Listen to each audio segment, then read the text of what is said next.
नमस्कार दोस्तों, आप देख रहे हैं खबर एचपी और आइए वक्त हो गया हिमाचल प्रदेश के ताज़ा और बड़ी खबरों को जानने का। बताएंगे सभी खबरें एक एक करके एवं विस्तार से। उससे पहले आप हिमाचल प्रदेश के किस जिले से न्यूज को देख रहे हैं कमेंट बॉक्स में कमेंट करें। साथ ही सभी खबरों से अपडेट रहने के लिए चैनल को अभी सब्सक्राइब करें और बेल आइकन को जरूर दबाएं। तो दोस्तों चलिए शुरू करते हैं आज की पहली बड़ी खबरें।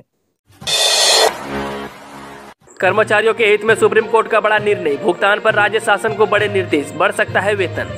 जी हां, इन दिनों कर्मचारियों के हित में हाई कोर्ट और सुप्रीम कोर्ट द्वारा बड़े फैसले दिए जा रहे हैं। इसी बीच सुप्रीम कोर्ट ने एक बार फिर से शासकीय कर्मचारी और होमगार्ड के लिए बड़े आदेश दिए हैं।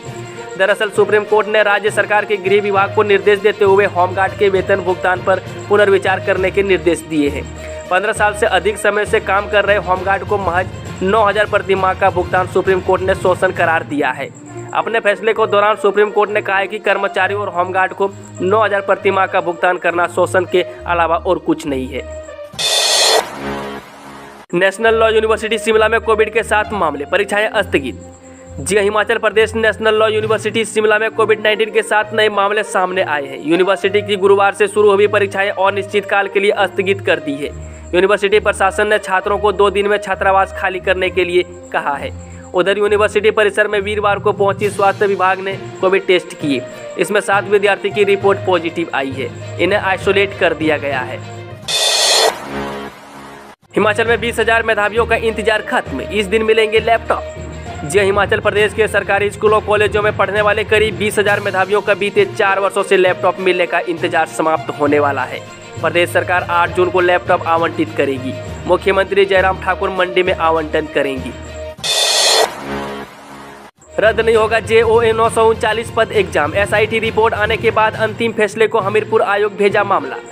जी हां, junior office assistant post code 939 की भर्ती परीक्षा अब रद्द नहीं होगी। इस परीक्षा में मंडी के एक सेंटर पर पेपर लीक का मामला सामने आया था और उसके बाद जांच SIT को दी गई थी। SIT की जांच रिपोर्ट में 3 और जिले में भी पेपर लीक के मामले मिले थे, लेकिन यह लीकेज 1 या 2 अभ्यर्थी तक ही सीमित थी। इन्हें हमीरपुर कर्मचारी चयन आयोग पहले ही बहाल कर चुका है। अब तक इस परीक्षा में करीब 12 विद्यार्थियों को आयोग डिस्क्वालीफाई कर चुका है। आयुर्वेदिक फार्मासिस्ट भर्ती को मंजूरी, आयुष विभाग ने शुरू की तैयारियां, भरे जाएंगे 100 पद। जी हां, कैबिनेट से मंजूरी मिलने के बाद अब सरकार आयुष विभाग को आयुर्वेद फार्मासिस्ट के 100 पद भरने के लिए सरकार से अनुमति मिल गई है। सरकार से अनुमति मिलने के बाद अब आयुष विभाग ने आयुर्वेद फार्मासिस्ट भर्ती के लिए तैयारियां शुरू कर दी है। फिलहाल सरकार से कैटेगरी वाइज पदों को भरने के लिए अनुमति मांगी है। सरकार से क्लैरिफिकेशन मिलने के बाद विभाग भर्ती प्रक्रिया शुरू कर देगा। आयुर्वेद फार्मासिस्ट के कुल 100 पदों पर भर्ती की जानी है। इसमें से 50 पद बैच वाइज आधार पर भरे जाने हैं और 50 पद कर्मचारी चयन आयोग की ओर सीधी भर्ती के आधार पर भरे जाएंगे।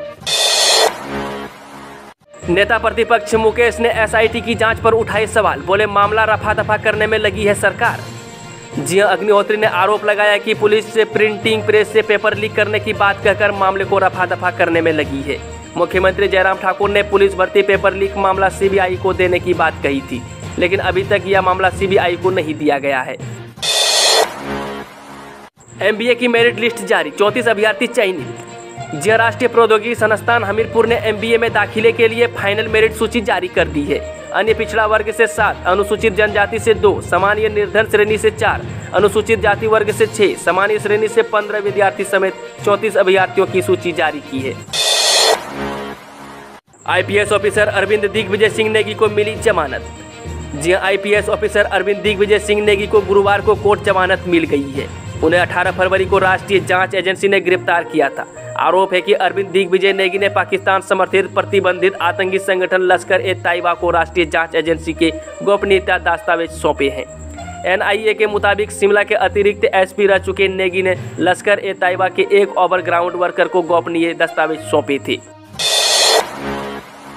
विधानसभा चुनाव में जिताऊ प्रत्याशी उतारेगी कांग्रेस, बैठक में लिया फैसला।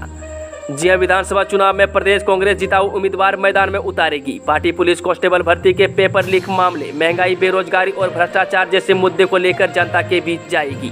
प्रदेश कांग्रेस मुख्यालय राजीव भवन शिमला में पार्टी पदाधिकारियों की बैठक में यह निर्णय किया गया है। प्रदेशाध्यक्ष प्रतिभा सिंह ने पदाधिकारियों से पार्टी की जीत के लिए एकजुट होकर कार्यकर्ताओं का मनोबल बढ़ाने की अपील की। उन्होंने कहा है कि उपचुनावों की तरह ही विधानसभा चुनाव में भी कांग्रेस की शानदार जीत के लिए जुट जाएं। प्रतिभा सिंह ने कहा है कि भाजपा के दुष्प्रभाव का मुंह तोड़ जवाब देना होगा। हिमाचल में 6 जून तक मौसम साफ। ऊना में 42.2 डिग्री सेल्सियस पहुंचा पारा। जी हिमाचल प्रदेश में 4 दिनों तक मौसम साफ रहने का पूर्वानुमान है। मौसम विज्ञान केंद्र शिमला के अनुसार प्रदेश के सभी भागों में 3 से 6 जून तक मौसम साफ रहने की संभावना है। ऐसे में तापमान में और बढ़ोतरी की संभावना है। विशेषकर प्रदेश के निचले व मैदानी जिलों में गर्मी लोगों को परेशान कर सकती है। ऊना में अधिकतम तापमान 42.2 डिग्री सेल्सियस तक पहुंच गया है। हिमाचल में जून के दूसरे सप्ताह के दौरान प्री मानसून की बौछारें शुरू होने की संभावना है। 15 जून के बाद प्रदेश में मानसून पहुंचने का आसार है। शादी के तुरंत बाद दूल्हा छोड़े नई नवेली दुल्हन फरार, मामला दर्ज, जाने पूरा मामला। जी हां, विवाह के नाम पर लाखों की ठगी करने वाला अंतर्राज्यीय गिरोह सक्रिय है। ऐसा ही एक मामला हिमाचल प्रदेश के पुलिस थाना पांवटा साहिब में पहुंचा है। गिरोह ने हरियाणा के करनाल के एक परिवार को ठगी का शिकार बनाया। नई नवेली दुल्हन शादी के तुरंत बाद पैसा ऐंठ कर फरार हो गई। मामला बीते माह का है। पीड़ित परिवार ने अब शिकायत पुलिस थाना में दर्ज करवाई। कोरोना योद्धाओं का अभिनंदन करेंगे सभी मोर्चे, घर घर चलाएंगे संपर्क अभियान। जी हां, भाजपा प्रदेशाध्यक्ष सूरज कश्यप ने गुरुवार को शिमला के आशियाना में पत्रकार वार्ता में कहा है कि भाजपा त्रिदेव सम्मेलन का आयोजन कर रही है। इसमें प्रति संसदीय क्षेत्र 6500 त्रिवेद शामिल होंगी। 6 और 7 जून को हमीरपुर में प्रदेश कार्यकारिणी की बैठक भी होगी। एसी होंगी परिवहन निगम की नई डिलक्स बसें, प्रति सीट 50 रुपये तक किराया बढ़ाने की तैयारी। जी हिमाचल पथ परिवहन निगम के बेड़े में शामिल होने वाली नई डिलक्स बसें एसी सुविधा से संयुक्त होगी। इनमें प्रति सीट 50 रुपये तक अतिरिक्त किराया वसूला जाएगा। HRTC इसका खाका बना रहा है। इन 50 नई डिलक्स बसें हिमाचल पहुंचने के बाद सरकार को किराया बढ़ाने का प्रस्ताव भेजा जाएगा। इसमें सरकार अंतिम निर्णय लेगी। निगम डिलक्स बसों में लंबे रूट पर सफर करने वाले मुसाफिरों से बस में एसी का चलने का प्रति सीट 50 रुपये चार्ज वसूलेगा। सरचू बॉर्डर पर सेना और BRO के लिए 4G इंटरनेट सेवा शुरू। जी सामरिक महत्व के मनाली लेह मार्ग पर स्थित फोरचू बॉर्डर में सेना और BRO के लिए 4G इंटरनेट सेवा शुरू हो गई है। दावा किया जा रहा है कि समुद्र तल से 13,783 फीट ऊंचा सरचू बॉर्डर देश का पहला ऐसा सबसे ऊंचा इलाका बन गया है जहां 4G इंटरनेट सेवा शुरू हुई है। भारतीय सेना और BRO की जरूरत को देखते हुए निजी कंपनी ने सरचू इंटरनेट सेवा शुरू की है। वहीं चलते हैं आज की आखिरी खबर। हिमाचल के बहुतकनीकी संस्थानों में बदलेगा सिलेबस, शुरू होगा क्रेडिट सिस्टम। जी हां, बहुतकनीकी संस्थानों में शैक्षणिक सत्र 2022-23 में नए सिलेबस के साथ पढ़ाई होगी। इस सिलेबस में इंटरनेट, आर्टिफिशियल और क्लाउड कंप्यूटिंग सहित वैकल्पिक विषयों को भी जोड़ा जाएगा। इसके अलावा इन संस्थानों में सितंबर माह में शुरू होने वाले शैक्षणिक सत्र में क्रेडिट सिस्टम भी शुरू होगा। दोस्तों, वीडियो थोड़ा भी पसंद हुआ, वीडियो को लाइक, शेयर, चैनल को सब्सक्राइब जरूर करें और कमेंट बॉक्स में कमेंट करके बताएं कि आप न्यूज़ को किस जिले और पंचायत से देख रहे हैं।